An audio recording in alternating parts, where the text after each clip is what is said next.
Bhaskaran sir and Mr. Dr. Vinayak.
அன்பிற் சிறந்த நண்பர்களே,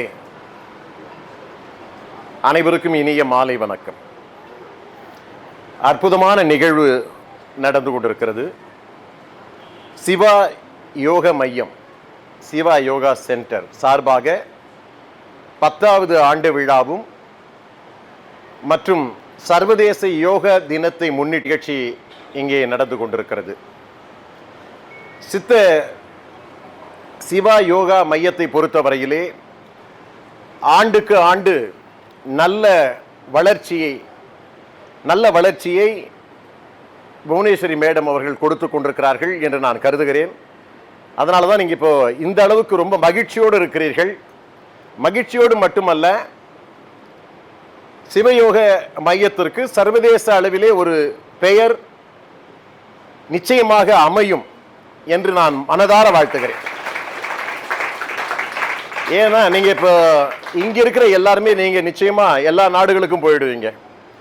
அந்த நாடுகளில் இப்போ உங்களுக்கு குரு சொல்லி கொடுத்த கலையை நீங்கள் நாடு முழுக்க பரப்புவீர்கள். நிச்சயமாக இந்த கலை வளரும், மேலும் வளரும் என்பதிலே எந்த விதமான சந்தேகமும் இல்லை. இந்த அமைப்பினுடைய சிவயோக மையத்தினுடைய தலைமை ஒருங்கிணைப்பாளராக இருக்கக்கூடிய பூனா அவர்களை நான் உடற்பயிற்சி செய்யும்போது தான் நான் சந்தித்தேன். யாரா இந்த பொண்ணு பரபரன்னு போயிட்டுருக்கு, ரொம்ப சின்ன பொண்ணாக இருக்கு, இவ்வளோ உடற்பயிற்சியை இவ்வளோ அழகாக பண்ணுறாங்களே அப்படின்னு சொல்லிட்டு அந்த உடற்பயிற்சி மையத்தில் கேட்கும்போது அதுக்கப்புறம் தான் தெரிஞ்சு இவங்க தான் குரு அப்படின்னு சொல்லிட்டு. நான் ரொம்ப சின்ன பொண்ணு நினச்சிட்டு இருந்தேன். நான் என்ன ஒரு 20, 22, 23 வயசு தான் கணக்கு போட்டேன். அதுக்கப்புறம் இவங்க பேசும்போது தான் சொன்னாங்க, என் பையன் அமெரிக்காவில் படிச்சுட்டு இருக்கான் அப்படின்னு சொல்லிட்டு. நான் அதிர்ச்சியில் உறைஞ்சே போயிட்டேன். அதுக்கெல்லாம் காரணம் அப்புறம் தான் தெரியுது, இவங்க யோகாவை கற்றுக்கிட்டதோடு மட்டும் இல்லாமல் அது ஒரு மையம் வச்சு நடத்தி அதுக்கு ஒரு தலைமை குருவாகவே இருந்து நடத்திக்கிட்டு இருக்காங்க அப்படின்னு சொல்லும்பொழுது அப்போ அந்த இளமைக்கு பஞ்சமாக இருக்கும் சொல்லுங்கள். அதே மாதிரி தான் நீங்களும் அந்த இளமையோடு நிச்சயமாக இருப்பீர்கள். எனக்கு பேசும்பொழுது தம்பி ஈஸ்வரன், நாம் என்ன பேசணும்னு நினச்சிட்டு வந்தனோ அது எல்லாத்தையும் ஈஸ்வரன் பேசிட்டாப்புல. ஏன்னா அது யூடியூப் சும்மா இருக்க மாட்டேன்து, எல்லாத்தையும் கற்றுக் கொடுத்துடுது. ஈஸ்வரன் போட்டு கலக்கிட்டாரு. அவர் சொன்னார் 7 வயசுலேருந்து 70 வயசுலும் பண்ணுறாங்க அப்படின்னு. வயசு முக்கியமே இல்லை இதில். ஏன்னா 6லிருந்து 60 வரை படம் போச்சு. இப்போ 7லிருந்து 70 வயது வரை இங்கே சிவயோக மையத்தில் சொல்லி கொடுக்குறாங்க. 70ன்னு சொன்னாலே அப்போ நான் எல்லாரையும் சொல்லுவேன் 70 வயசாச்சுங்க அப்படின்னு சொல்லிட்டு என்கிட்ட ஒருத்தர் சொல்லும் போது இப்போதான் அவர் 70 இனிமேல் தான் ஆரம்பிக்கிறாரு அப்படின்ற மாதிரி. இப்போ வாழ்க்கையே பொதுவாக வந்து பார்த்தீங்கன்னா அச்சீவ்மெண்ட்டு சாதனை அப்படின்னு வருகிற பொழுது இந்த 50லேருந்து தாங்க ஆரம்பிக்கும். 50, 60, 70, 80 அப்படி தான் ஆரம்பிக்கும். இப்போ எனக்கு இங்கே சிறப்பு அழைப்பாளராக இங்கே வருகை தந்திருக்கிற டாக்டர் வேலாயுதத்தை பற்றி நான் சொல்கிறதுக்கு பதிலாக முன்னாடி நம்ம ஈஸ்வரன் நிறைய சொல்லிட்டார். அதில் நான் என்ன சொல்கிறதுன்னு தெரியல. ஏன்னா என்னுடைய உடன்பிறப்பு மாதிரி அவர் டாக்டர் வேலாயுதம். என்னுடைய உடன்பிறப்பு மட்டுமல்ல, இந்த துறையிலே சித்த வைத்திய துறையிலே எம்டி முடிச்சிருக்கார். எம்டி முடிச்சதோடு மட்டுமல்லாமல் இவருக்கு குரு இருக்கா டாக்டர் தெய்வநாயகம் அப்படின்னு சொல்லிட்டு இருந்தார். அவருடைய சிஷ்யன் தான் இவர். அவர் ஒரு பிரபலமான மருத்துவர். இன்னைக்கு தாம்பரத்தில் சித்த மருத்துவமனை அமைந்திருக்கிறது என்று சொன்னால் அது அன்னைக்கு பிரதமராக இருந்த மன்மோகன் சிங் திறந்து வச்சார் அந்த சித்த மருத்துவமனை. அதற்கு இவர்களெல்லாம் ஒரு காரணம். டாக்டர் தெய்வநாயகம் அதற்கு பொறுப்பாளராக நியமனம் செய்யப்பட்டார். அதில் இவர்கள் பணியாற்றினார்கள், சிறப்பாக பணியாற்றினார்கள். இன்றைக்கு கொரோனாவாலே மனிதகுலம் பாதிக்கப்பட்டது, உலகமே பாதிக்கப்பட்டது என்று சொன்னால் தமிழகம் அதற்கு முன்னோடியாக மனிதகுலத்தை காப்பதிலே முன்னோடியாக இருந்தது என்று சொன்னால் டாக்டர் வேலாயுதம் அவருடைய பங்கு மறுக்க முடியாதது, மறக்க முடியாதது. ஆயிரக்கணக்கான உயிர்களை காப்பாற்றினார், ஆயிரக்கணக்கான உயிர்களை காப்பாற்றினார். இப்போ ஐயா பேர் என்னங்க, அவங்க சொல்லியிருந்தாங்க இவங்கெல்லாம் வந்து பார்த்தீங்கன்னா அவர் வந்தாருன்னா வந்து அவையே கலை கட்டும் அப்படின்னாங்க. அவருடைய வகுப்பு எடுத்தாருன்னு சொன்னால் ரொம்ப அற்புதமாக இருக்கும் அப்படின்னு சொல்லியிருந்தாங்க. போனா மேடம் சொல்லிட்டு இருந்தாங்க, ஈஸ்வரனும் சொல்லிட்டு இருந்தார். நீங்களும் அவர் பேரை சொல்லும்போது பலத்த கரகோஷத்தை கொடுத்தீங்க. இப்போ காலையில் 4 நம்ம ஆரம்பத்தில் படிக்கும்போது ஐ கெட் அப் 6 o'clock இந்த மார்னிங்னு வாங்க, 6 மணிக்கெல்லாம் எழுந்துக்கணும். இப்போ இது யோகத்தில் நீங்கள் 4 மணிலேருந்து 6 மணிக்கு ஆரம்பிக்கிறீங்களா? எவ்வளோ பெரிய விஷயம். இந்த காலத்தில் இந்த நவீன காலத்தில் அவன் 10 மணி 12 மணி 1 மணிக்கெல்லாம் எழுந்திருக்கான். அப்போ தான் சூரியன் உதிச்சுதா இல்லையான்ற மாதிரிலாம் பார்த்துட்டு இருக்கிறாங்க. ஆனால் அதுதான் சொல்கிறேன், இந்த யோக கலை உங்களை காலையிலே எழுந்திருக்கிறது. காலையில் எவன் எழுந்திருக்கானோ அவன் தான் வளர்ச்சி அடைவான், அவன் தான் உயர்வான் என்பது ஒரு, அதைத்தான் யோக கலையும் இன்றைக்கு நிரூபணம் செய்திருக்கிறது. சர்வதேச யோக தினம் சொல்லும் போது 365 நாளையும் ஒவ்வொரு நாளையும் சிறப்பு நாளாக வந்து UN ஆர்கனைசேஷன் அப்ரூவ் பண்ணியிருக்கு. அந்த மாதிரி தான் வந்து இப்போ இந்த சர்வதேச யோக தினம் கடைபிடிக்கப்படுகிறது. இப்போ அந்த தினம் பார்த்தீங்கன்னா இதில் பாரத பிரதமரே இறங்கி வந்து பண்ணார். 2014 பார்த்தீங்கன்னா இது அறிவிக்கப்பட்ட பொழுது பாரத பிரதமரே வந்து சிரசாசனம் போடுறார். சிம்மாசனத்தில் இருந்தவங்க எல்லாம் சிரசாசனம் போடுற அளவுக்கு வந்திருக்குன்னா அந்த யோக கலையினுடைய சிறப்பை நாம் தெரிந்து கொள்ளணும். அன்னைக்கு அந்த 2014 பார்த்தீங்கன்னா இமய முதல் குமரி வரையிலே அப்படிப்பட்ட ஒரு யோக கலையினுடைய வளர்ச்சி எல்லோரும் பங்கு பெற்றார்கள். அரசியல்வாதியெல்லாம் நிறைய பேர் ஒதுங்கிடுவாங்க. இதெல்லாம் என்ன, இது யாருக்கோ ஒருவருக்கு சம்பந்தப்பட்ட துறை போல் இருக்கிறது, இதில் வேற சிவா வருது, யோகா வருது, இதில் இந்துத்துவெல்லாம் வருதும் போல இருக்கு அப்படின்ட்டு இருந்தான். ஆனால் அந்த நிலை எல்லாமே மாறிடுது. எல்லா தரப்பினரும் இதனுடைய உண்மை நிலையை உணர ஆரம்பித்தார்கள். இது எங்கிருந்து வந்த கலைன்னு நான் இதெல்லாம் ஆரம்ப அரிச்சுவடி LKG எடுக்க நான் விரும்பலை. இந்தியாவில் இருந்து வந்த கலை, பரத முனிவர் உடித்த கலை என்பதை விட அதையும் தாண்டி இது நம்முடைய முழு முதற் கடவுளான இறைவனுடைய சிவனினுடைய அற்புதமான கலை, அவரிடமிருந்து வந்த கலை.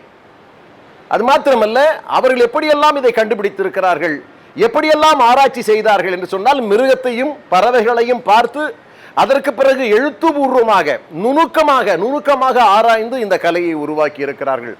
இன்றைக்கு இந்த கலையை சர்வதேச அமைப்பு ஏற்றுக்கொண்டிருக்கிறது, UN ஏற்றுக்கொண்டிருக்கிறது, 133 நாடுகள் இதை ஏற்றுக்கொண்டிருக்கின்றன. நம்முடைய கலையை, நம் நாட்டினுடைய கலையை 133 நாடுகள் ஏற்றுக்கொண்டிருக்கின்றன. எங்கு பார்த்தாலும் இன்றைக்கு யோகா கொடி பறக்கிறது என்று சொன்னால் அது இந்தியர்களுக்கு பெருமை அல்லவா? நாம் இந்தியர்களாக இருப்பது பெருமைப்பட வேண்டும் அல்லவா? இந்தியாவிலே இருந்தான் பல கலைகள் புறப்பட்டது. அறிவு சார்ந்த அத்தனை கலைகளும், மருத்துவமாக இருந்தாலும் கல்வியாக இருந்தாலும் இந்தியாவை புறக்கணித்து விட்டு செல்ல முடியாது. இந்தியாவிலே தான் இது தோற்றம் என்பதிலே மாறுபட்ட கருத்து கிடையாது. அற்புதமான ஒரு கலை. அந்த கலையை இன்றைக்கு அழகாக நீங்கள் கற்றுக்கொண்டிருக்கிறீர்கள். இதுக்கு அதிகமான ஒரு பொறுமை தேவை. இந்த பொறுமை நீங்கள் இருக்கும்போது நிச்சயமாக உங்களுடைய வளர்ச்சி இருக்கும்.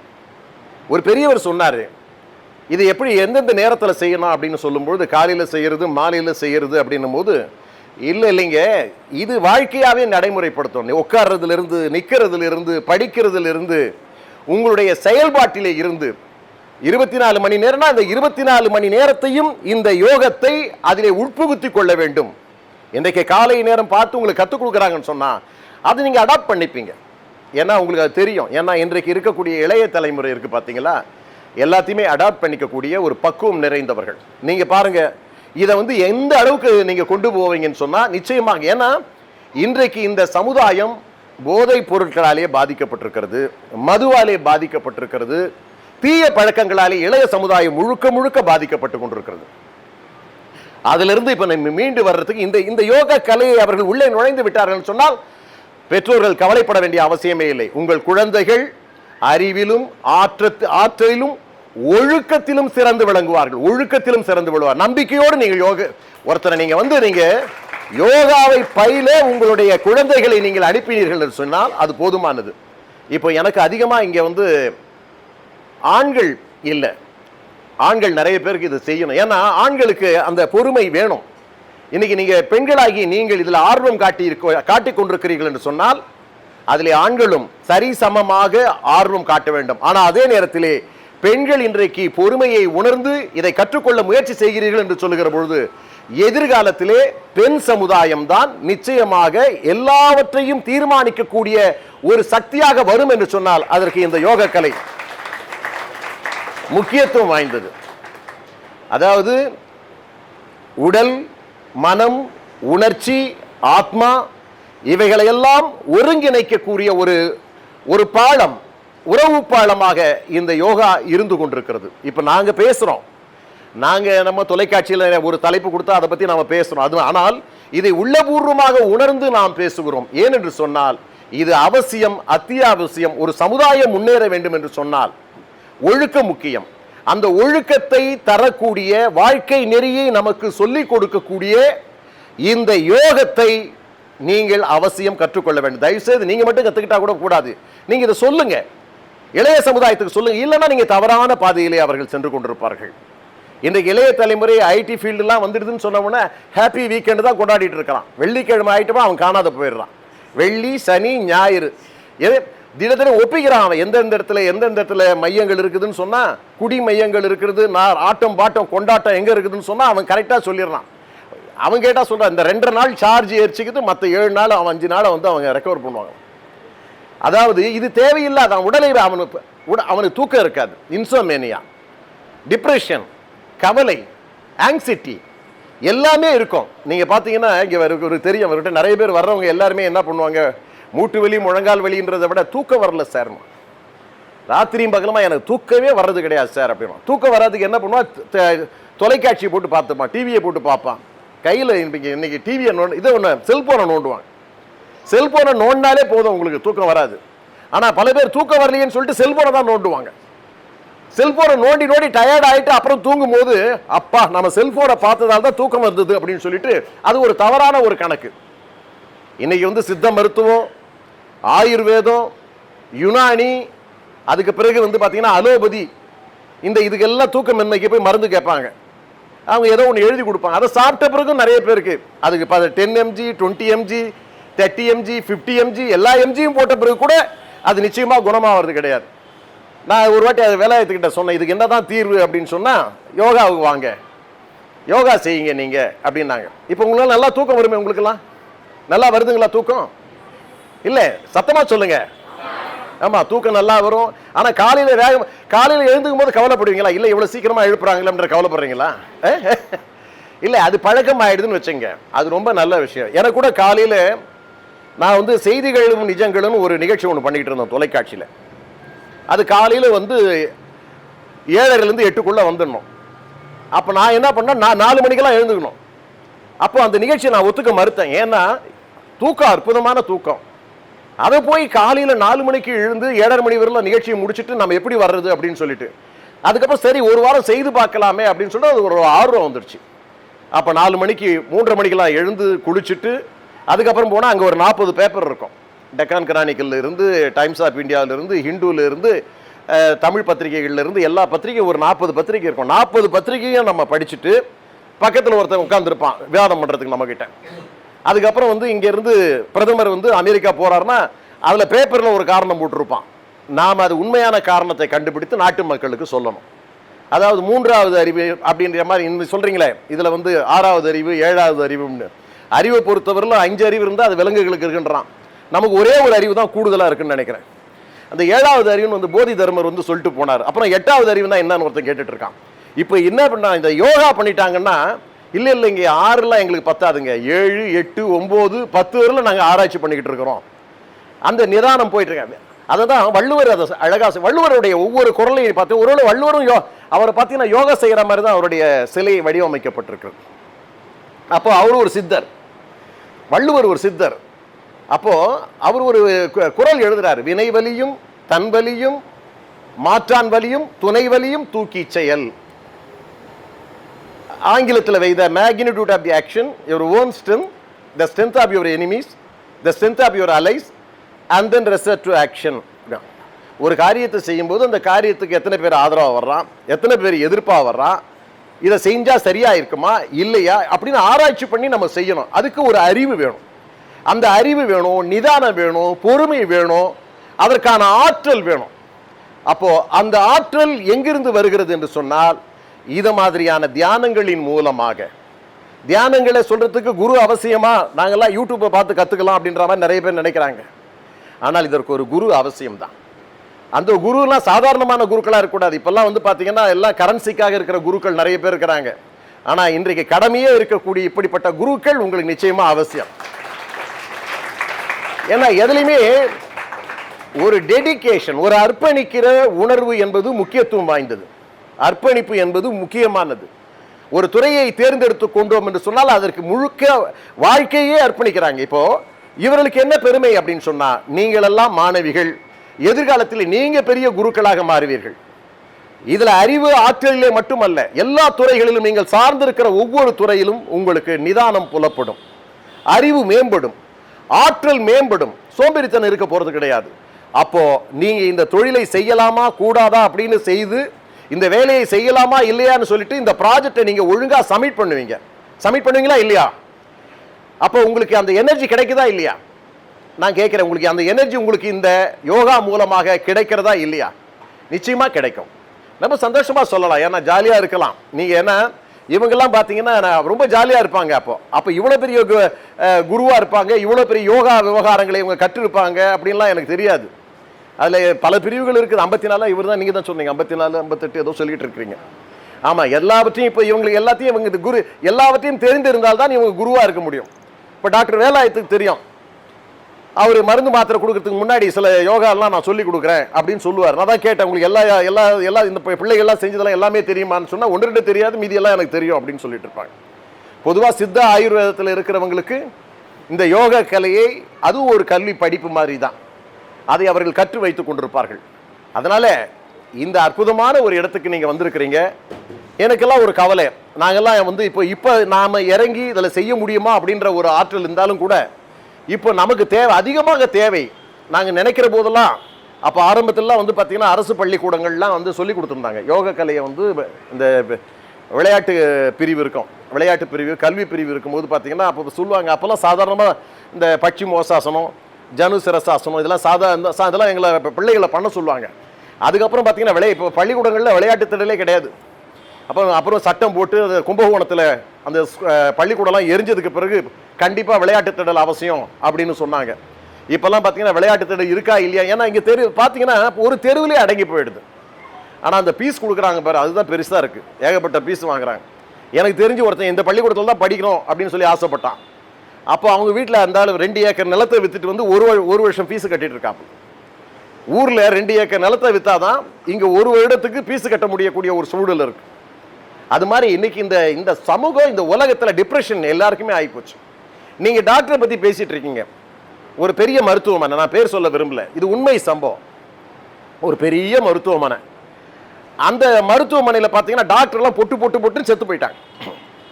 உடனே அந்த மருத்துவமனை கவலைப்பட்டது, ஏன் இப்படி ஆகிப்போச்சு, ஏன் டிப்ரெஷனில் இருக்கீங்க நீங்கள்? அங்கே போய் இவங்க யோகா செய்யுன்னு சொன்னால், சார் நான் ட்ரெக்கிங்லாம் பண்ணுறேன் சார், மலையெல்லாம் ஏறுறாரு சார், மலையில் ஏறினவர் தான் சார் மரணம் அடைஞ்சிட்டாரு சார், அவர் ட்ரெக்கிங்லாம் போவார் சார், அவர் தினந்தோறும் காலையில் ஒரு 10 கிலோமீட்டர் நடப்பார் சார், அவர் செத்து போயிட்டார் சார். அப்படின்னா என்ன அர்த்தம்னா, அவங்களுக்கு அந்த ஸ்ட்ரெஸ்ஸு, அவங்களுக்கு அந்த வேலை பலு, வேலை சுமை, அங்கே இருக்க நிர்வாகத்தில் இருக்கக்கூடிய கோளாறு. ஆனால் அந்த மருத்துவமனை அவங்களுக்கு ஒரு ஆலோசனை சொல்லுச்சு, எல்லா டாக்டரையும் வர வச்சாங்க, உட்கார வச்சாங்க, மறுபடியும் சொல்கிறேன், அது ஒரு பெரிய மருத்துவமனை. அந்த பெரிய மருத்துவமனையில் நல்ல மருந்து கொடுத்தாங்க, அவங்களுக்கு நல்ல ஆலோசனையும் கொடுத்தாங்க எல்லா டாக்டர்கிட்டையும். தயவுசெய்து எல்லாம் நீங்கள் டிப்ரெஷனில் சாகக்கூடாது. இன்றைக்கி பார்த்தீங்கன்னா இந்த மாதமே பார்த்தீங்கன்னா நம்ம மருத்துவமனையில் 8 டாக்டர்கள் இறந்து போயிருக்கிறாங்க. அது ஸ்ட்ரெஸ் காரணமாக இறந்து போயிட்டாங்க. இனிமேல் இது மாதிரியான சூழ்நிலைகள்லாம் இருக்கக்கூடாது. அதுக்காக இனிமேல் நீங்கள் ராத்திரி பிளாக் லேபிள் 2 விஸ்கி பெக் அடிங்க, உங்களுக்கு இந்த நிர்வாகம் அலோ பண்ணுது அப்படின்ட்டான். அலோபதியில் என்ன சொல்லிட்டான், அதான் மருந்து. அதான் டாக்டர் வேலாயத்திட்ட கேட்கட்டேன், அதுதான் மருந்தா அப்படின்னு தெரியல. ஆனால் அந்த பெரிய மருத்துவமனையில் டாக்டர்கள் கொடுத்த சிபாரிசு என்னன்னா, 2 மடக்கு விஸ்கியை சாப்பிடுங்க அப்படின்னு சொல்லிட்டு. ஆனால் அது தீர்வு கிடையாது. என்ன சொல்றாங்கன்னா, அவங்களுக்கு மருந்து தெரியல, அலோபதிக்கு மருந்து தெரியல. இப்போ அவங்க சொல்லுவாங்களா, அலோபதியில் இருக்கிறவங்க நிச்சயமா இதை சிபாரிசு பண்ண மாட்டாங்க, யோகாவை சிபாரிசு பண்ண மாட்டாங்க, சித்தாவை சிபாரிசு பண்ண மாட்டாங்க, அதே மாதிரி ஆயுர்வேதத்தை சிபாரிசே பண்ண மாட்டாங்க. ஏன்னா தொலைக்காட்சியில் நான் விவாதம் பண்ணும்போது நிறைய இவங்கெல்லாம் சொல்லுவாங்க, இந்த கொரோனாவுக்கு இதெல்லாம் மருந்துகள், இதெல்லாம் சாப்பிடலாம், நிலவேம்பை சாப்பிடலாம், அதெல்லாம் ஒத்துக்க மாட்டாங்க. அங்கேயே சண்டை வரும், இந்த விவாதம் வரும். இந்த மாதிரி பிரச்சனைகள்லாம் வந்துட்டு இருக்கும்பொழுது அதையும் மீறி அதுக்கப்புறம் டாக்டர்கள்லாம் அவங்களே நிலவேம்பு கஷாயம் எல்லாம் குடிச்சிட்டு தான் அதுக்கப்புறம் வந்து ட்ரீட்மெண்ட்டுக்கு வந்தாங்க. எதுக்கு நான் சொல்ல வரேன்னு சொன்னால், இன்சோமேனியா இருக்குது, தூக்கமின்மை இருக்குது, ஸ்ட்ரெஸ் இருக்குது அப்படின்னு சொல்லிட்டு ஒரு பெரிய மருத்துவமனைனா அவங்க ஒரு கோட் ஆஃப் கான்டக்ட் வச்சிருக்கிறாங்க. அந்த அலோபதி மருத்துவம் என்ன சொல்லுகிறதோ அந்த மருத்துவத்தின் அடிப்படையில் அவங்க வேற வழியே கிடையாது, இதை தான் செய்ய முடியும். அவங்க என்ன சொல்லுவாங்க, 2 பெக்கு விஸ்கி எடுத்துக்க அப்படின்னு சொன்ன உடனே அவங்களுக்கு என்னன்னா ரொம்ப சந்தோஷமா போச்சு. ஆனால் சூழ்நிலை பாருங்க, அடுத்த மாதம் வந்து இறப்பு விகிதம் வந்து பார்த்தீங்கன்னா 4 குறைஞ்சி போச்சு. தற்செயலா செத்தது 8 பேர் தற்செயலா செத்தான். அடுத்த மாதம் கணக்கு போட்டு பார்த்தாங்க, டாக்டருங்க 4 டாக்டர் தான் செத்தாங்களாம். அப்போ இதிலிருந்து நம்ம தலைமை மருத்துவர் சொன்னதிலிருந்து இப்போ சாவு எண்ணிக்கை குறைஞ்சி போச்சு. அதாவது எவ்வளவு தவறான ஒரு மருத்துவ முறை நம்மிடம் இருந்து கொண்டிருக்கிறது. அதுக்கெல்லாம் என்ன தீர்வுனா இந்த யோகா. இந்த யோகா வந்து ஆரோக்கியமான ஒரு சமுதாயம் எதிர்காலத்தில் இந்தியாவை நாம் படைக்க வேண்டும் என்று சொன்னால் இந்த மாதிரி சிவ யோக மையங்கள் நாடு முழுக்க பரவணும். அதில் எல்லோரும் எப்படி நீங்கள் கல்வி கற்க போறீங்களோ, ஆரம்ப கல்வி கற்க போற மாதிரி இந்த யோகாவை கற்க வீடுதோறும் எல்லா இளைஞர்களும் வரணும், எல்லா யுவதிகளும் வரணும். எல்லாரும் இந்த யோக கலையை கற்றுக்கொண்டால் தான் ஒரு ஆரோக்கியமான சமுதாயம் இருக்க முடியும். இதே மாதிரி தான் சட்டமன்றத்திலையும் கூட இதை தான் சொன்னாங்க, யோகா செய்யுங்க அப்படின்ற மாதிரி. சட்டமன்றத்திலையும் சரி, அதே மாதிரி நாடாளுமன்றத்திலையும் சரி, எல்லாருமே யோகா கற்றுக்கிற முயற்சி பண்ணிட்டு இருக்கிறாங்க. அதுக்கு காரணம் நிச்சயமாக அந்த சோம்பேறித்தனத்தை விட்டுட்டு இவங்க செய்ய வேண்டியதை வாழ்வியல் முறையாக கற்றுக்கொள்ள வேண்டும். இன்னைக்கு தான் இவங்க இங்கே ஒரு பள்ளி வச்சு சொல்லி கொடுக்குறாங்க. ஆனால் வாழ்வியலில் எப்படி யோகாவை கடைபிடிக்க வேண்டும் என்பது குறித்து இவங்க ஆராய்ச்சி பண்ணியிருப்பாங்க. அதுக்கப்புறம் இவங்க கற்றும் கொடுப்பாங்க. இதை நீங்கள் காலையில் பண்ணுறீங்க, மாலையில் பண்ணுறீங்க, அதுக்கு பிறகு வாழ்க்கையோடு தொடர்புபடுத்தி இந்த யோக கலையை வளர்த்து எப்படி கொண்டு வர வேண்டும் என்கிற தன்மையை பற்றியெல்லாம் சிறப்பாக இவங்க சொல்லிக் கொடுப்பாங்க. இவங்களுக்கு தெரியாது ஒன்றும் இல்லை. அந்த வகையில் நான் இன்றைக்கு இவர்களை மீண்டும் மீண்டும் பாராட்டுகிறேன்.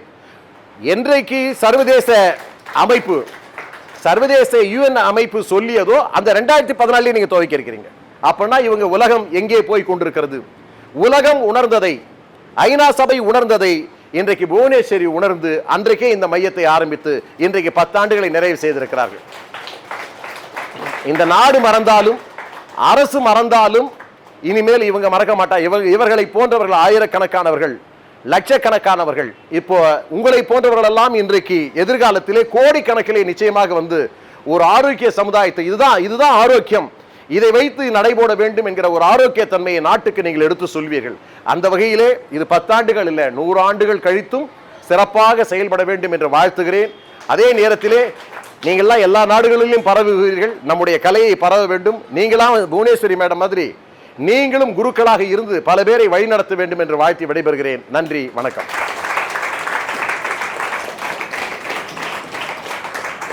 செந்தமிழே நருந்தேனே, செயலினை மூச்சினை உனக்களித்தேனே, நீ நைந்தாயனில் நைந்து போகும் என் வாழ்வு, நன்னிலை உனக்கினில் எனக்கும் தானே. சிவா யோகா மையத்தின் 10வது ஆண்டு விழாவும் பன்னாட்டு யோகா நாளினுடைய விழாவுமாக இருபெரும் விழாக்களாக நடைபெறுகிற இந்த இனிய நிகழ்வில் இந்த சிறப்பு வாய்ந்த அமைப்பினுடைய தகுதி வாய்ந்த தலைவராக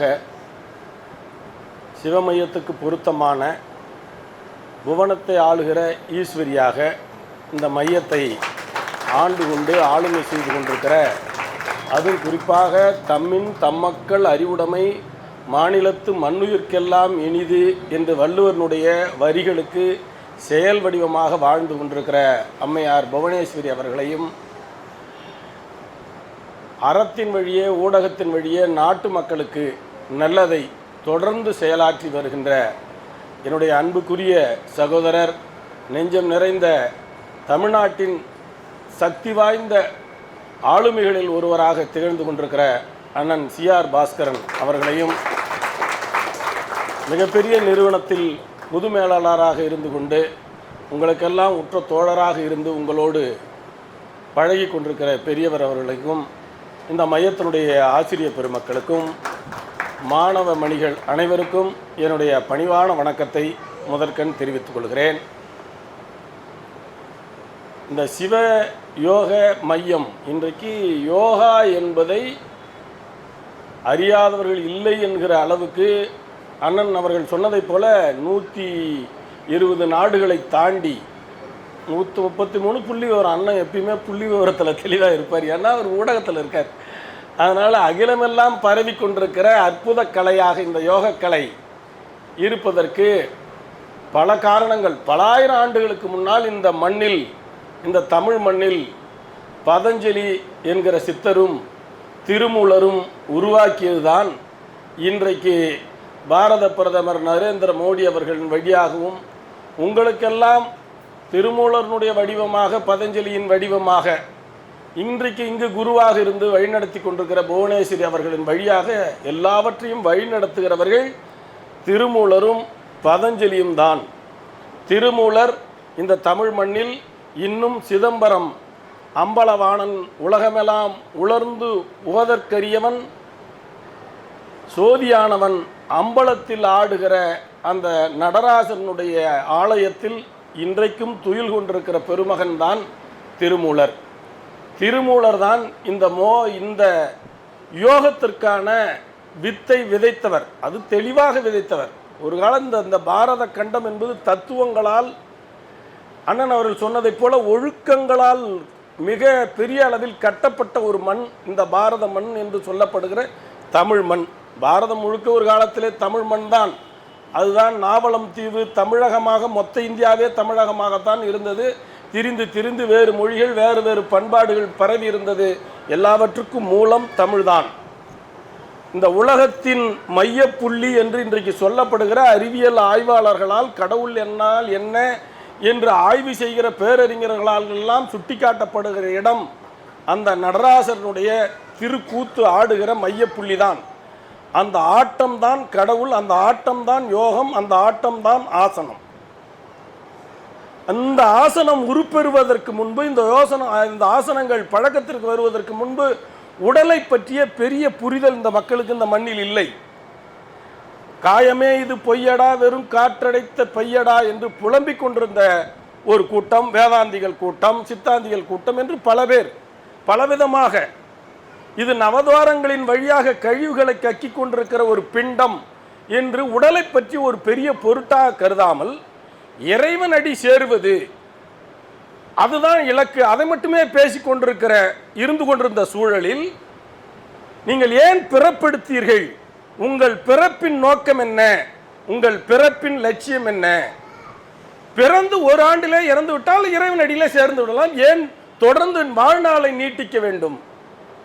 உடம்பு இழிவானதென்றால் மாய்த்து கொண்டு சீக்கிரமே இறைவனடி போய் சேர வேண்டியதானே? ஏன் நெடுநாள் வாழ வேண்டும் என்கிற கேள்வி எழுகிற போது பல விடைகள் காணப்படுகின்றன. உங்களுக்கு அறிவு, மெய்ஞானம், உண்மையான அறிவை பெற்று இந்த கடமைகள் உங்களுக்கென்று விதிக்கப்பட்ட கடமைகளை முழுமையாக நிறைவேற்றி பரிபூர்ணமான ஒரு வாழ்வை வாழ்ந்து நிறைவான வாழ்வை நிறைவு செய்த பிறகு நீங்கள் சேர வேண்டிய இடம்தான் என்பதற்கு இந்த இடைக்காலத்தில் நீங்கள் எப்படி வாழ வேண்டும், எவ்வாறு இருக்க வேண்டும், எதற்காக வாழ வேண்டும் என்பதையெல்லாம் கற்றுக் கொடுத்த தத்துவ மரபுதான் நம்முடைய தமிழ் மண்ணினுடைய தமிழ் மரபு. உடம்பினை முன்னம் எழுக்கென்றிருந்தேன், உடம்பினுள்ளே உருபொருள் கண்டேன், உடம்பினுள்ளே உத்தமன் கோயில் கொண்டான் என்று உடம்பினை யான் அறிந்து ஓம்புகின்றேனே என்று திருமூலர் சொல்லுகிறார். நானும் எல்லோரும் சொன்னதைப் போல இது நவதுவாரங்களின் வழியாக அழுக்குகளை கக்குகிறது, இதை சீக்கிரம் மாய்த்து கொண்டு நான் இறைநடி சேரலாம் என்று நினைத்தேன். ஆனால் உடம்பினுள்ளே உருபொருள் கண்டேன், உத்தமன் கோயில் கொண்டிருக்கிறான் என்று அறிந்து கொண்டேன். அந்த உத்தமனை நான் பூஜிக்க வேண்டும் என்றால் என் உடம்பை நான் பாதுகாக்க வேண்டும். உள்ளம் பெருங்கோயில் ஊன் உடம்பு ஆலயம். அப்படியானால் நான் என்ன செய்ய வேண்டும்? என்னுடைய உடம்பு அழிந்து போனால் உயிர் அழிந்து போகும். உயிர் அழிந்து போனால் என்னுடைய கடமையை நிறைவேறாது, என்னுடைய கடமை முழுமை பெறாது, என்னுடைய பிறவி நோக்கம் நிறைவேறாது. ஆகவே என்னுடைய பிறவி நோக்கத்தினுடைய லட்சியத்தை நான் நிறைவேற்ற வேண்டுமானால் இந்த உடலை பாதுகாக்க வேண்டும்.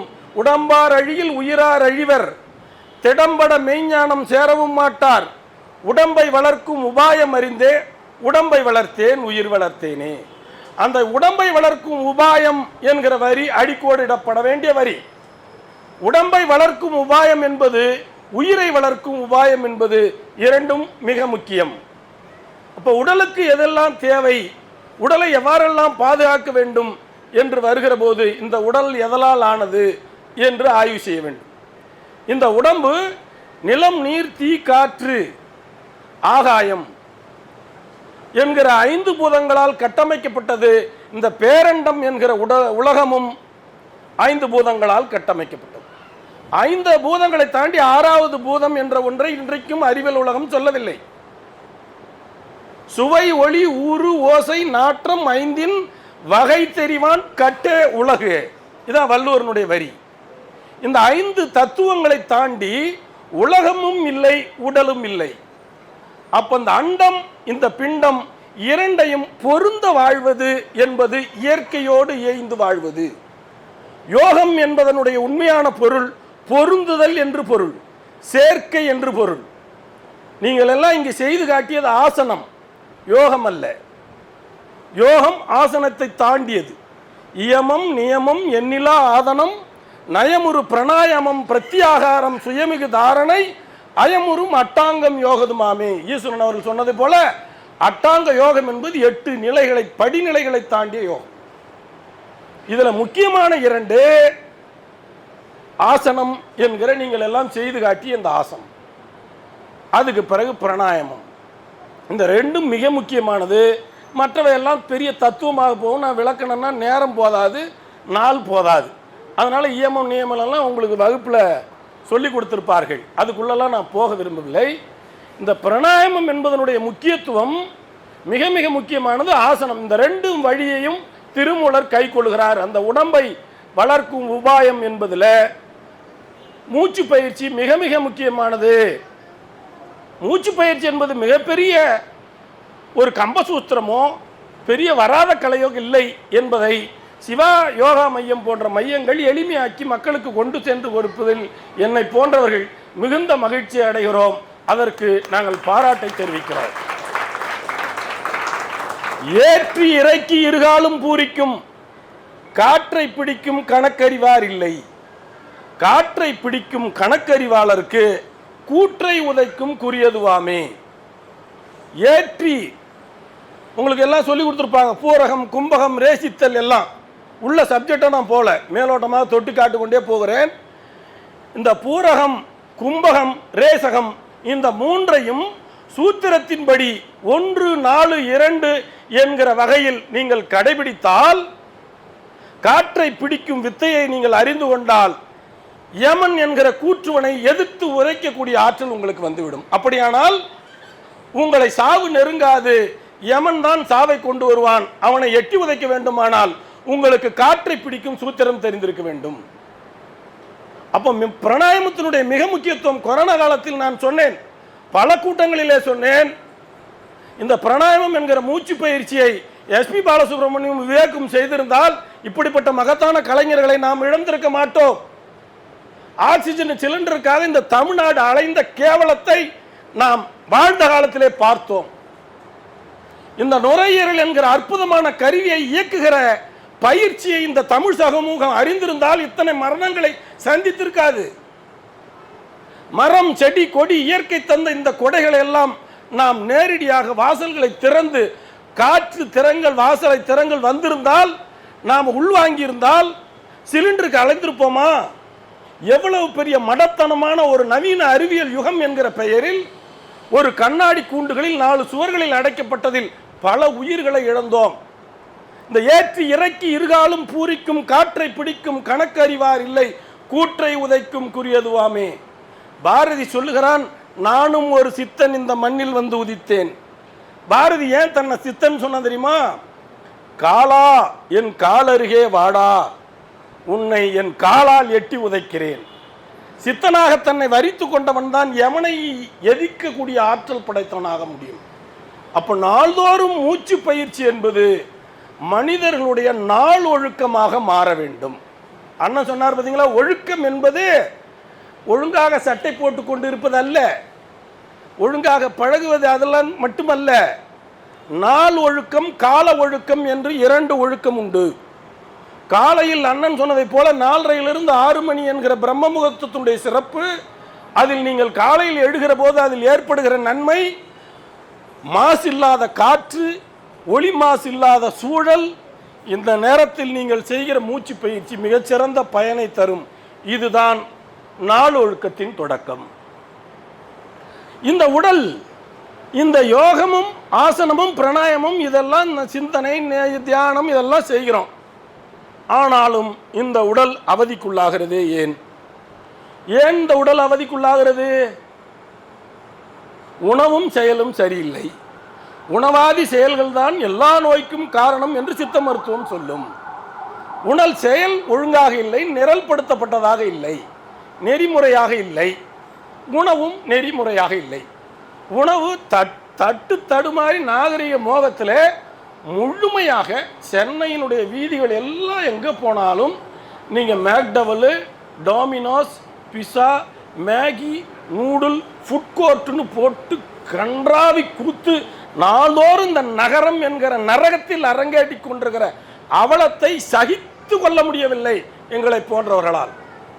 அந்த கடைகளில் பல நாட்களாக புழு ஏறிய அந்த கோழிக்கறிகளை வைத்து சுட்டும் பொசுக்கியும் தின்னுகிற ஒரு சமூகத்தை காணுகிற போது இதற்கெல்லாம் மாற்றாக எதையா ஒன்று செய்ய வேண்டும் என்று 1000 ஆண்டுகளுக்கு முன்னே சிந்தித்து நமக்கு பதிவு செய்து விட்டு போனவைதான் இந்த உணவும் செயலையும் கொண்ட இந்த யோகமும் ஆசனத்தையும் கொண்ட நம்முடைய தமிழர் மரபு மருத்துவ முறை.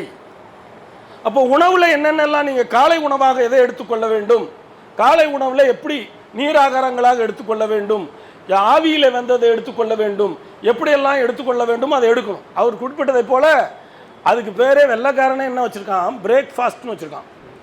ஃபாஸ்ட்டு தான் வேகமாக இரவெல்லாம் நீங்கள் பட்டினி கிடந்திருக்கிறீர்கள், அதனால் விரைந்து அந்த ஃபாஸ்டிங்கை முடியுங்கள். அதை விட்டுட்டு நான் அவங்க சொன்ன மாதிரி ஒபிசிட்டி ஸ்லிம் மெயின்டைன் பண்ணணும்னு சொல்லி காலை உணவை தவிர்ப்பதை போன்ற முழு முட்டாள்தனம் எதுவும் இல்லை. காலையிலே இன்றைக்கி ப்ரோபயாட்டிக் டயட்டுன்னு இப்போ ஸ்டார் ஹோட்டல்லாம் இப்போ தான் பழையதையும் மோர் ஆகாரத்தையும் நீர் ஆகாரத்தையும் வெங்காயம் மிளகாலாம் வச்சு போட்டோ போட்டு விளம்பரம் பண்ணுறான்.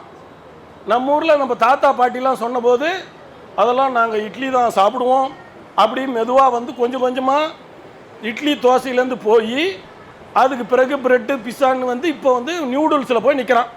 ஏன்னா 2 மினிட்ஸ் தான் காலையில் டைம் இருக்கு எனக்கு, நான் பிஸியாக நாட்டை திருத்த போகிறேன், உலகத்தை மாற்றி அமைக்க நான் புறப்பட்டு விட்டேன், எனக்கு காலை உணவுக்கு 2 நிமிடம் தான் இருக்கிறது, ஆகவே 2 மினிட்ஸ் நூடுல்ஸை போடுங்கள். குடலை கெடுத்து உணவை கெடுத்து செயலையும் கெடுத்து நோய் எல்லாத்தையும் வந்துடுது. அப்புறம் மருந்து மருந்து மருந்து மருந்தென வேண்டாவாம் யாக்கைக்கு அருந்தியது அற்றது போற்றி உணின். வள்ளுவர் சொல்றார், உணவை போற்றி உண்ணணும், அதை சிறப்பித்து கொண்டாடி உண்ணணும், சாப்பாட்டை கொண்டாடணும். அந்த சாப்பாட்டில் இருக்கிற சிறப்பை நீங்க கொண்டாடணும். உலகத்தில் இனிப்பு, புளிப்பு, கைப்பு, துவர்ப்பு, கார்ப்பு, கசப்பு 6 சுவையை தாண்டி 7வது சுவையே கிடையாது. அண்ணன் சொன்ன மாதிரி 7வது அறிவுலாம் ஒன்றே கிடையாது. 7வது அறிவுன்னு ஒருத்தன் இருக்குதுன்னா அவன் பைத்தியம்னு அர்த்தம். 6 அறிவுக்கு மேல அறிவு கிடையாது. ஏன்னா 1 அறிவதுவே உற்றறிவதுவே, 2 அறிவதுவே அவற்றோடு கண்ணே, 3 அறிவதுவே அவற்றோடு மூக்கே, 4 அறிவதுவே அவற்றோடு நாவே, 5 அறிவதுவே அவற்றோடு செவியே, 6 அறிவதுவே அவற்றோடு மனமே. Full stop. டாட். தொல்காப்பியர் வைக்கிறார் டாட். யார் வைக்கிறா? தொல்காப்பியர். 6 அறிவதுவே அவற்றோடு மனமே. அந்த மனதுக்கும் உடலுக்கும் மருத்துவம் பார்க்கணும். அப்ப மனம் என்பது எது? அறிவு. 6வது அறிவுடையவன் மனசு இருக்கிறவன் அர்த்தம். அறிவு மனசு வேற வேற இல்லை. இதுல சினிமாட்டாக்காரெல்லாம் வேற. இதை கேட்டு வேலை செய்யறேன், அதை கேட்டு வேலை செய்யறேன், நான் இதயத்தை கேட்பாங்கிறான், ஒருத்தன் மனசை கேட்பாங்கிறான், என்னென்னமோ உளறானோ. மனம் என்பது 6வது அறிவு. நன்றாக குறித்து வைத்துக் கொள்ளுங்கள். தொல்காப்பியர் சொல்கிறார், 6 அறிவதுவே அவற்றோடு மனமே. அந்த மனத்தை செம்மைப்படுத்த வேண்டும். அதுக்கு மருத்துவம் இருக்கிறது. மருந்து என்பது ஏதோ இப்போ சாப்பிட்ற சாப்பாட்டாலையும் செயலாலையும் வர்றது கேடு திருத்துவதல்ல. மறுப்பது உடல் நோய் மருந்தெனலாகும், மறுப்பது உளநோய் மருந்தென சாலும், மறுப்பது இனி நோய் வாராதிருக்க, மறுப்பது சாவை மருந்தெனலாமே. இப்போ மருந்து எது? இனி நோய் வரக்கூடாது, சாவை தடுக்க வேண்டும், வாழ்நாளை நீட்டிக்க வேண்டும், உடல் நோயை போக்க வேண்டும், உள்ள நோயை நீக்க வேண்டும். இதெல்லாம் செஞ்சாதான் மருந்து. சும்மா அந்த நேரத்துக்கு சிம்டமேட்டிக் ரிலீஃப் பண்ணுறதுக்கு பேர் மருந்து இல்லை. அப்போ மருந்துக்கான டெஃபினேஷன் இதே திருமூலர் தான் 1000 வருஷத்துக்கு முன்னாடி சொன்னார். அண்ணன் சொன்னார் யூஎன்ஓன்னு சொல்லிகிட்டே இருந்தார் பாருங்க. இந்த உலக சுகாதார யூஎன்ஓவும் ஹெல்த்துக்கு டெஃபினேஷன் என்ன சொன்னால், physically, mentally, socially wellbeing is said to be ஹெல்த்னு சொன்னது சில 100 ஆண்டுகளுக்கு கூட கிடையாது.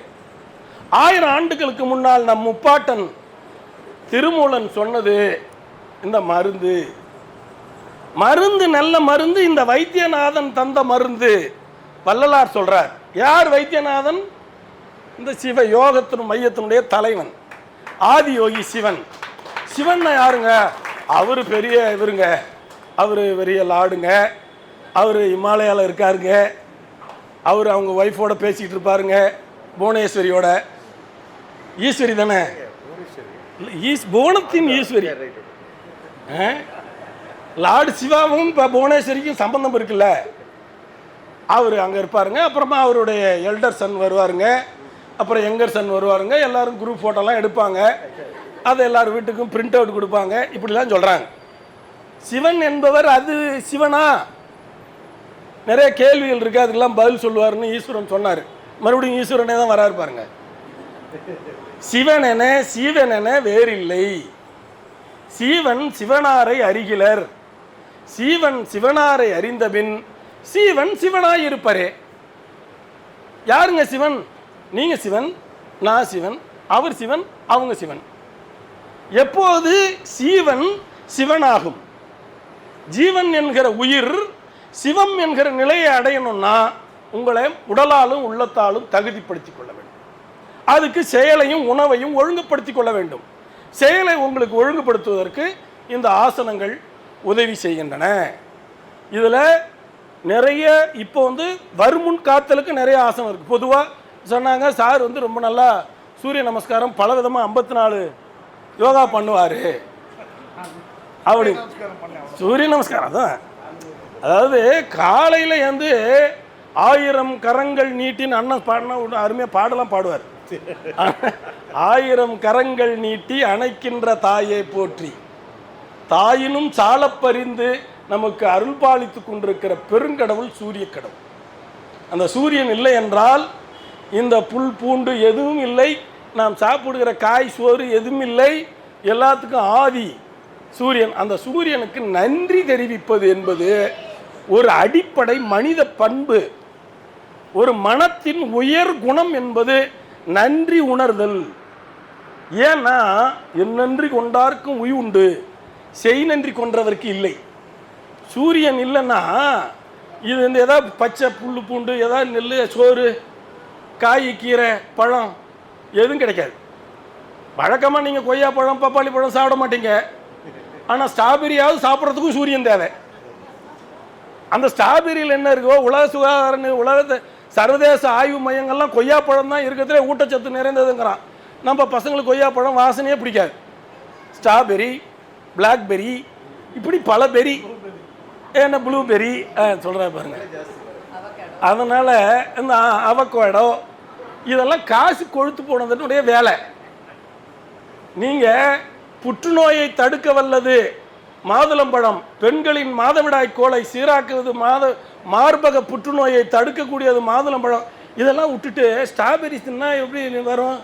மேமோகிராம் வச்சுருக்காங்க, ஏதாவது ஒரு நடிகை வந்து விளம்பரம் பண்ணும். நீங்கள் வாங்க ஹெல்த் செக்கப்னாலே உங்களை நோயின் அரண்மனை வாசலுக்கு அழைத்து செல்லப்படுகிறீர்கள்.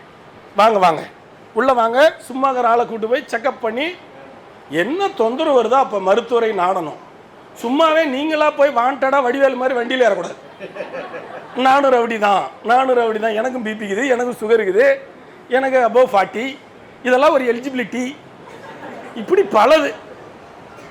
அதனால் சரியான உணவு முறைகள், நம் வீட்டில் நம் மண்ணில் விளையக்கூடிய காய்கறிகள், அவரைக்காய் எது பிடிக்காது, வெண்டைக்காய், முருங்கைக்காய், கோவக்காய், பாகக்காய், புடலங்காய், சொரக்காய், பூசணிக்காய், இத்தனை காய் இருக்கா?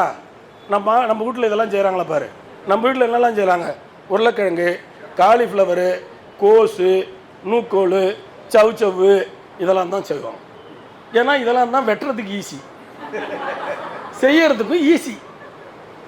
வாழைத்தண்டை அருவாமனை வச்சு வெட்டி அந்த நாரெல்லாம் சுருட்டி சேச்சி சாப்பிட்டோன்னு வச்சுங்க, கிட்னி ஸ்டோன் சென்டருக்கு போக முடியாதுல்ல. யோகா மையத்துக்கு வேண்டாம், யோகா மையம் மாதிரி நாங்கள் கிட்னி மையம் வச்சுருக்கோம்ல, அங்கே நீங்கள் ஸ்டோனை உடைக்கிறதுக்கு வரணும்னா வாழைத்தண்டு சாப்பிடப்படாது. ஏன்னா அருவாமனையே ஒழிச்சிட்டான். நிறைய பேர் வீட்டில் அருவாமனையே கிடையாது. ஏன்னா அந்த டக்குன்னு வெட்டுற கத்தி இருக்குது பார்த்தியா, அந்த ஒரு தட்டோட, அதில் எங்கிருந்து நீங்கள் இந்த வாழைத்தண்டை வெட்டுவீங்க? வாழைப்பூ சொல்கிறாங்க பாருங்கள் மேடம், வாழைப்பூ கர்ப்பப்பை புற்றுநோய் பிசிஓடிக்கெல்லாம் மிக சிறந்த தீர்வு வாழைப்பூ. வாழைப்பூவை கூட்டவே செய்கிறதில்ல. ஏன்னா அதில் ஒரு தடவை கண்ணாமண்ணான்னு வெட்டி போட்டு அந்த நடுவில் இருக்கிற கசப்போட தின்ட்டா பசங்க மொதல் தடவையே வாய வைக்காது, அத்தோடு அது அந்த பூனாலே பக்கம் போவாது. அதனால் அந்த நடு நரம்பை நீக்கிவிட்டு முறையாக நம்முடைய பாரம்பரியமாக முன்னோர்கள்ட்ட கேட்டு வாழைப்பூ கூட்டு செஞ்சு சாப்பிட்டா பல மாதவிடாய் கோளாறுகளுக்கு தீர்வாக அமையும்.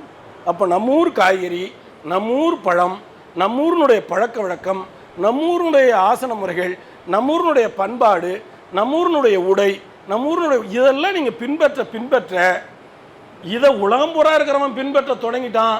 இவன் பூரா இப்போ அதான் நான் சொன்ன மாதிரி அண்ணன் சொன்னார் பாருங்க, எந்த வீக்கெண்டு சென்டருக்கு எல்லாம் போகிறாங்கன்னு, அது போல் போயிட்டுருக்கான்.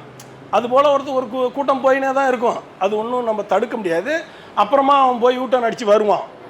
அதுக்கு ஒரு டைம் இருக்குது. அவன் யூட்டர்ன் அடிக்கும்போது அடிக்கிட்டோம். ஆனால் கொஞ்சம் விவரமுடைய மக்கள், அறிவுடைய சமுதாயம் முன்பே விழித்து கொள்ளும். எதிரதா காக்கும் அறிவினார்க்கு இல்லை, அதிர வருவதோர் நோய். முன் யோசனை உள்ளவனுக்கு அதிர்ச்சியான எந்த நோயும் வராது.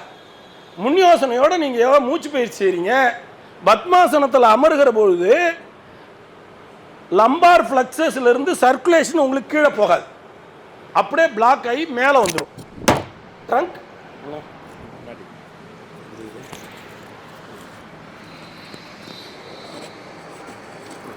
மிகப்பெரிய அறிவியல். நீங்கள் மேலே பூரா இந்த ட்ரங்க்கு, இந்த லங், பல்மனரி, கார்டியாக் ரெண்டுலேயும் சர்ப்ளஸாக சர்க்குலேஷன் போகணும். இதயத்துக்கு இதயம் எல்லா இடத்துக்கும் ரத்தம் அனுப்பும், இதய தசைக்கு ரத்தம் அனுப்பணும்ல, அதுக்கு ஒரே வழி பத்மாசனம் தான். பத்மாசனத்தில் நீங்கள் அமர்ந்தீங்கன்னா இந்த ரத்த ஓட்டம் இதயத்தினுடைய தசைகளுக்கு போகும், இதயத்துக்கு போகிறதில்ல, இதய தசைகளுக்கு ரத்த ஓட்டத்தை கூட்டக்கூடியது பத்மாசனம். நீங்கள் யோகமுத்ரா வளையும் போது, திரும்பும்போது, உட்காந்து முன்னால் குடியும் போது, இந்த முட்டியை தொடும்போது, இந்த முட்டியை தொடும்போது, இந்த ரிப் மசில்ஸினுடைய பயிற்சி, லங்கினுடைய பல்முனரியினுடைய ஃபங்க்ஷன் இம்ப்ரூவ் ஆகும், நுரையீரல் முழுமையாக விரியும். அதனுடைய முழுமையாக விரிஞ்சாதான் உங்களுக்கு கொரோனாவும் வராது, கிரானாவும் வராது, ஆஸ்மாவும் வராது, கீஸ்மாவும் வராது. அப்போ எல்லாத்துக்கும் இந்த ஆசனங்கள். முதுகு இன்னைக்கு எல்லாருக்கும் பெரிய பிரச்சனை செர்விக்கல் ஸ்பாண்டிலோசிஸ், லம்பார் ஸ்பாண்டிலோசிஸ் எல்லாருக்கும். ஏன்னா எல்லாரும் டூ வீலர் விதவிதமாக வாங்கி இப்படி நெளிஞ்சிக்கிட்டு ஓட்டுறான், இப்படி நெளிஞ்சிக்கிட்டு ஓட்டுறான், கொஞ்ச நேரம் இப்படி கவுந்துக்கிட்டு ஓட்டுறான். எல்லாருக்கும் முதுகெலும்பு அப்படியே இருக்கும். உடனே டிஸ்க் போயிடுச்சுங்க, கம்ப்ரஸ் ஆகிடுச்சிங்க. உடனே படுத்து அப்படியே இந்த எம்பிபிஎஸ், எம்பிஏ, எம்டிஏ, எம்பிஏ மாதிரி பிரிண்ட் அவுட் கலராக போட்டு ஒரு எம்ஆர்ஐ ஸ்கேன் ரிப்போர்ட் இவன் அப்படியே பெருமையாக ஒரு பேக்கில் தூக்கிட்டு பாருங்க அவார்டு வாங்கிட்ட கான்வெகேஷனுக்கு போய் வர மாதிரி வரோம். எல்லா பேஷண்ட்டும் எனக்கு பார்க்கும்போது வரும்போது எல்லாரும் அந்த ரிப்போர்ட், சார் டாக்டர் பாருங்க அப்படின்னு தூக்கி அந்த நான் பெருமையாக கோல்டு மெடல் வாங்கியிருக்கேன் அப்படிங்கிற மாதிரி எம்ஆர்ஐ ரிப்போர்ட், அந்த ரிப்போர்ட்டெல்லாம் தூக்கி அப்படி வையா. முதல்ல உனக்கு என்ன பண்ணுது அதை சொல்லு. எல்லா மருத்துவர்களும் இந்த ரிப்போர்ட்டை பேஸ் பண்ணி வைத்தியம் பண்ணுறான். ஆளை தொடரதே இல்லை, நாடியை தொடரதே இல்லை. அண்ணன் கையை பிடிச்சாதான் அண்ணனுக்கு பித்தம் இருக்குதா, கபம் இருக்கா, வாதம் இருக்கா, ஐயாவுக்கு பித்தம் இருக்குதா, கபம் இருக்குதான்னு நாடியை பார்க்கணும். நிறம், மொழி, விழி, மலம், மூத்திரம், நாடி, பரிசம் இவை 8 மருத்துவர் ஆயுதம் அப்படின்னு சித்த மருத்துவம் சொல்லுது. நவீன மருத்துவர்கள் என்ன சொல்லுவாங்க, ஸ்டெதஸ்கோப், எம்ஆர்ஐ, சிடி இதை எடுத்துட்டு சார் டெஸ்ட் எடுத்தால் பரவாயில்ல, டெஸ்ட் எடுத்தால் நோயெல்லாம் போகாது, மருந்து சாப்பிடணும், உணவை சரியாக்கணும், பழக்க வழக்கத்தை ஒழுங்காக்கணும், டெஸ்ட் எடுத்தால் நோய் போயிடுன்ற மாதிரி பல மனநிலை பலருக்கு இருக்கு. இது முழுமுற்றும் தவறானது. நீங்கள் இயல்பாக இருங்க, இயற்கையாக இருங்க, நல்ல உணவு சாப்பிடுங்க. இன்னும் யோகாவில் பேசணும்னா நிறைய பேசிகிட்டே போகலாம். சயின்டிஃபிக்காக நிறைய பேப்பர் நான் நேஷ்னல் இன்ஸ்டியூட்டில் வேலை பார்க்கும்போது தனுராசனம் எப்படி பேன்கிரியாஸினுடைய பீட்டா செல்ஸை ஸ்டிமுலேட் பண்ணி டயபெட்டிஸ் மெலிட்டஸ் டைப் 2 குறைக்கிறது என்கிற அறிவியல் பூர்வமான ஆதாரங்கள் குறித்தெல்லாம் நிறைய இருக்குது. திரிகோணாசனம் பண்ணால் எப்படி லம்பார் கம்ப்ரெஷன் குறையும், புஜங்காசனம் பண்ணால் எப்படி குறையும், இதெல்லாம் நிறைய பேசணும். சர்வாங்காசனத்துடைய பயன் இதெல்லாம் நான் மறுபடியும் பேசணும்னா கொல்லன் பற்றையிலே ஊசி விற்பது போல் ஆகிவிடும். ஆகவே இந்த யோகாசனத்துடைய பயன்கள் இதெல்லாம் நான் ரொம்ப விளக்க முடியாது, விளக்க தேவையில்லை. அதனால் நீங்கள் உணவு பழக்க வழக்கம், நம்முடைய மரபு, நம்முடைய அறிவியல், நம்முடைய இதை பின்பற்றி நீங்கள் வாழ்வாங்கு வாழ்ந்தால் வானுரையும் தெய்வத்தின் நிலைக்கு உயரலாம் என்று சொல்லி வாழ்த்தி விடைபெறுகிறேன். நன்றி, வணக்கம். இந்த சிவயோகா இந்த மையம் நிறைய பேருக்கு நிறைய பெனிஃபிட்ஸ் கொடுத்துருக்கு. ஸோ ஒரே ஒரு விஷயம் நான் எப்போவுமே ப்ராக்டிஸ் பண்ணுறது உங்கள் எல்லார்கிட்டையும் சொல்கிறது, take care of your body. If you take care of your body for 1 hour, the remaining 23 hours the body will take care of you. Practice gratitude. இது ரெண்டும் தான். ஸோ த மோர் என்ன சொல்கிறது, கிராட்டிடியூட் ப்ராக்டிஸ் பண்ணும்போது அதுக்கான பெனிஃபிட் உங்களுக்கு கிடைக்கும். திருப்பவும் அந்த கிராட்டிடியூடை இப்போ யூஸ் பண்ணிக்கிறேன் அந்த வேர்டை. இத்தனை அதாவது ஒரு சண்டே ஈவினிங்கிறது எவ்வளோ முக்கியமான ஒரு விஷயம், ஃபேமிலியோடு இருக்கக்கூடிய ஒரு நேரம். அந்த நேரத்தை ஒதுக்கி எனக்காக வந்ததுக்கு ரொம்ப ரொம்ப நன்றி. என்னோட பில்லர் ஆஃப் சப்போர்ட் யாருன்னா என்னோட ஸ்டூடெண்ட்ஸ் தான். எல்லா விஷயத்துக்கும் ஒரு விஷயத்தை ஆர்கனைஸ் பண்ணி இன்னைக்கு இந்த அழகாக நிறைவடைஞ்சது எல்லாமே உங்களால் மட்டும்தான் சாத்தியப்படும். Thank you so much for trusting me and my centre. Thank you. எப்போவும் சொல்கிற வேர்டு தான், என்னை நம்பி, என்னை ட்ரஸ்ட் பண்ணி, என்னோட நாலேஜை நம்பி, ஓகே உங்களுக்கு ஒரு தீர்வு கொடுக்க முடியும்னு என்னை அப்ரோச் பண்ணுறீங்க பார்த்தீங்களா, அதுக்கு நான் என்றைக்குமே கடமைப்பட்டிருப்பேன். Thank you so much. எப்பவும் சொல்கிற மாதிரி லவ் யூ ஆல். நம்மளுடைய இந்த அழைப்பிதை ஏற்று நமக்காக வந்திருக்கிற 2 சீஃப் கெஸ்ட்டுக்கும் மனமார்ந்த நன்றிகள். Thank you so much sir. Thank you so much.